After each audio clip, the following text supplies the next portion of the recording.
আপনারা জানেন আমাদের কংগ্রেস সরকার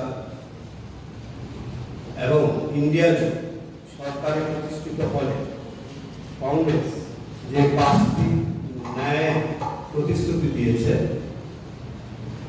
সেই 5টি ন্যায় মধ্যে অন্যতম হল অংশীদারিত্ব ন্যায় বা ভাগিদারি ন্যায়। এই ভাগিদারি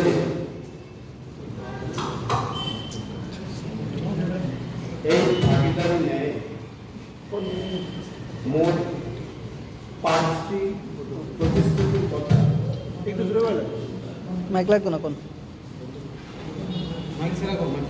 মোট 5টি প্রতিশ্রুতির কথা বলা হয়েছে।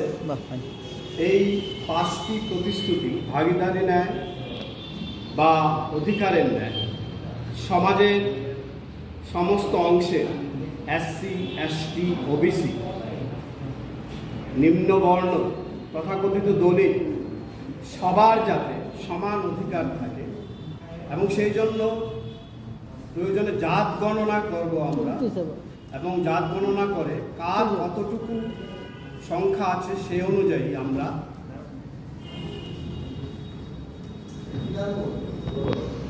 এগিয়ে যাব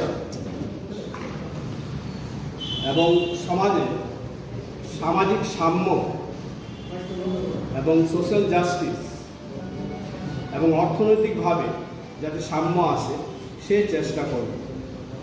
আমার পাশেই আছেন আমাদের প্রদেশ কংগ্রেসের এসটি আদিবাসী নেতা জিতেন্দ্র বর্মা মহাশয় এবং আমার ডান দিকে আছেন এসসি সেলের চেয়ারম্যান প্রদেশ কংগ্রেসের শ্রী নিরঞ্জন সাহা। আমরা চাই সমাজে এসসি, এসটি, নিরঞ্জন দাস আমরা চাই সমাজে এসসি, এসটি, ওবিসি, নিম্নবর্ণ, দলিত সবার সম প্রতিনিধিত্ব, সবার সমান অধিকার, সবার সমান অর্থনৈতিক অবস্থা, যেটা আজকে ভারতবর্ষে নেই। আজকে ভারতবর্ষে কি আছে? কিছুদিন আগে বিহারে জনগণনায় দেখা গেছে 100 জনের মধ্যে 15 জন বর্ণহীন, বাকি 85 জনই নিম্নবর্ণ বা দলিত বা এসসি বা এসটি বা ওবিসি। তাদের সংখ্যাটা ঠিকভাবে গুণে যাতে সামাজিক অর্থনৈতিক উন্নয়ন করা হয়, সেজন্যই আমাদের এই অধিকারের আইন। আমি আপনাদের অধিকারের আইনের ডিটেলসগুলি বলছি। Subscribe to Tripura Info and press the bell icon so that you never miss any latest updates and news on Tripura.